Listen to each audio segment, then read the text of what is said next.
Jack! Clear!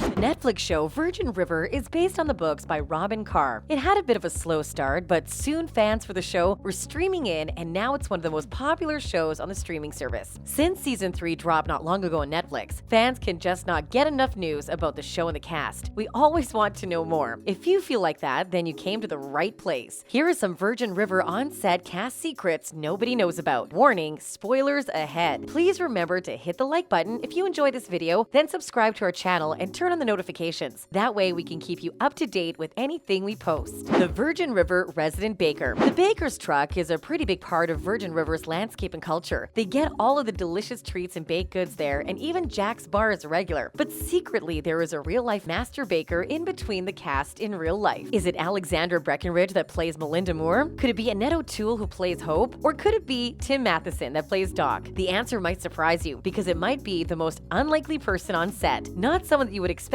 to be seriously domestic. Virgin River's resident boss baker is Martin Henderson, who plays Jack Sheridan, the local bar owner and a former U.S. Marine, and just all-around man's man. He is proof that there's really no such thing as gender roles or things that are for only certain genders. And besides, his baking videos are just so much fun to watch. Whether you just love watching the actor, just love watching baking, or just like seeing the humor and fun that he brings to these videos, it's fun to watch. He tries all sorts of new and sometimes pretty complicated things, and it really looks like Martin knows what he's doing. He even did the pandemic bread baking thing, but I must say his bread looks so much better than any of mine ever did. Jack just might take over Preacher's Kitchen in the next season of Virgin River, but what makes Martin's videos even more fun is his guest stars. He has some of his fellow castmates included in his videos, like the video where Alexandra Breckenridge joined him. Seeing the real-life versions of Mel and Jack interacting and having fun was great to see, and fans just loved it. Seeing how well they work together and just how great friends they are was cool to watch, and it was just a little something to tide us over while we wait for more Virgin River. The Virgin River Resident Photographer. This is a show that's set in a stunning landscape, and I'm sure the scenes and sets are so stunning that it would inspire anyone to grab a camera. But at the same time, this is a cast that's made up of some seriously stunning actors, so you would expect that they would all prefer sticking to being in front of the lens. Yet there are some of the cast members that love taking the picture just as much as they like being on screen. And Virgin River doesn't have just one avid photographer, they have two. The first one is the main character, Mel's own Alexandra Breckenridge. She has said that she actually enjoys photography even more than she does acting in shows. She's pretty talented and takes some stunning black and white pictures that are very special. It's pretty awesome, but Mel's biggest romantic rival is also the person that shares one of her biggest passions in real life. Lauren Hammersley, who plays Charmaine, the woman who's carrying Jack's twins, is another avid photographer in real life. In fact, Lauren worked as a full-time professional photographer until she got her first full-time main role in Mr. D. Hidden romances on Virgin River. One thing that fans of any popular show always want to know is which cast members are taking the romances off screen. And for a show like Virgin River, where the entire cast has an incredible chemistry, it's just human nature to wonder if there's any real-life sparks flying on the show. The chemistry between Mel and Jack especially is off the charts, and naturally fans are shipping them, hoping that something can happen in real life. The two do spend a lot of time together, and they do seem to have a really great off-screen relationship. There was a video of Martin making the rounds where he said he wasn't seeing anyone, and that clip gave fans all the feels. But it was a video that is super old and was shot years ago. Since then, Martin had very much started seeing someone. He dated Aisha Mendez pretty seriously. They were together for years and were together as recently as the beginning of 2021. But something might be going on between the two of them, or not going on as the case might be. Martin deleted almost all of the pictures he had of Aisha off of social media, and her Instagram page completely disappeared. Neither of them has made any statements, but it does seem likely that they have parted ways. But sorry fans, that definitely doesn't mean that the real-life ship is sailing. Alexandra is still very much in a committed relationship. She's married to professional guitarist Casey Hooper, and the couple has 2 children together. They seem to be very much in love and super cute together. So everyone will have to settle seeing Mel and Jack in love on screen and seeing the friendship between Alexandra and Martin off screen. As for the rest of the cast of Virgin River, most of them are in committed relationships too, so chances of romances coming from set are pretty slim. It might not be the juicy secrets that we'd love to come from set, but at least it'll help help with the stability of the show. No big messy breakups that lead to your favorite character disappearing or the entire show being destroyed. The resident Virgin River geek. There is one cast member from the show that adores all things geeky. He loves graphic novels and sci-fi movies and all things in that line. So, can you guess who this cast member could be? I might not have guessed it, but Virgin River's resident geek is Colin Lawrence, who plays John Preacher Middleton in the show. It's pretty surprising, even if it shouldn't be. We've known for a long time that geeks today do not look like the typical stereotype. Just look at Colin. He's built like a Greek statue or a warrior, and he looks like one of the heroes in the graphic novels rather than someone who should be reading it. But his love of sci-fi and heroes has led to a number of the roles that he's played. It must be fun for someone to play these roles that they have such an avid interest in. He has had parts in shows like the Battlestar Galactica TV series and in iZombie, among a bunch of other CW series. But another fun secret from the set is that Colin is just as sweet as Preach is in Virgin River. According to most cast members, Colin is the funniest and sweetest cast member on set. It's pretty cool that such a big macho-looking guy has such a soft side too, but that is really what fans love about Virgin River in the first place. The characters that are so strong but also have such a soft side to them. It's just an extra bonus that the cast is like that in real life too. Who is superhero royalty? The show is packed full of some pretty incredible cast members who have been in a bunch of different television shows and movies in their careers. But there is one cast member who has been in a number of superhero projects before it was such a massive genre like it is now. Do you know or can you guess who that was? It was Annette O'Toole, who has played in two different versions of the Superman comics. First, in 1983, she played Superman's love interest, Lana Lang, a childhood friend of Clark Kent in the third Superman film. It was one of the first superhero movies that also became super popular, and it set the stage for all the other superhero movies that came after it. But that wouldn't be the last Superman project that Annette would be a part of. She would become Superman's mother in a long-running television show. Smallville started in 2001 and ran until 2011. Annette played Martha Kent, mother to the young Clark Kent, who would eventually become Superman. It was a bit of a full circle moment and put Annette O'Toole into comic book royalty in our hearts. She has played a bunch of other incredible roles through the years too, but Hope McCrae in Virgin is one of our favorites ever, and we really hope the character pulls through and gets her happily ever after with her beloved Vernon. Doc wouldn't survive without Hope. Where some of the others come from? There are a lot of familiar faces on Virgin River that you might not be able to place. Alexander, for example, has been in loads of shows, everything from This Is Us to The Walking Dead, but Mel is by far her biggest role to date. Similarly, Martin. He's been in movies and shows like playing a love interest comforting Meredith Grey after Derek's death in Grey's Anatomy, but he's become way more famous since playing Jack in the show. Then there's Tim Matheson, who plays Doc. He's played loads of characters, everything from another doctor on Heart of Dixie to a vice president in The West Wing, but he's also a pretty incredible director and even directed some of the episodes of Virgin River too. We are getting season 4. This isn't about the cast or about a secret, but it is something that all fans of Virgin River are excited about. We are definitely getting another season of the show. It will only show in 2022, but fans can't wait to see what secrets come from Virgin River season 4. Thanks for watching.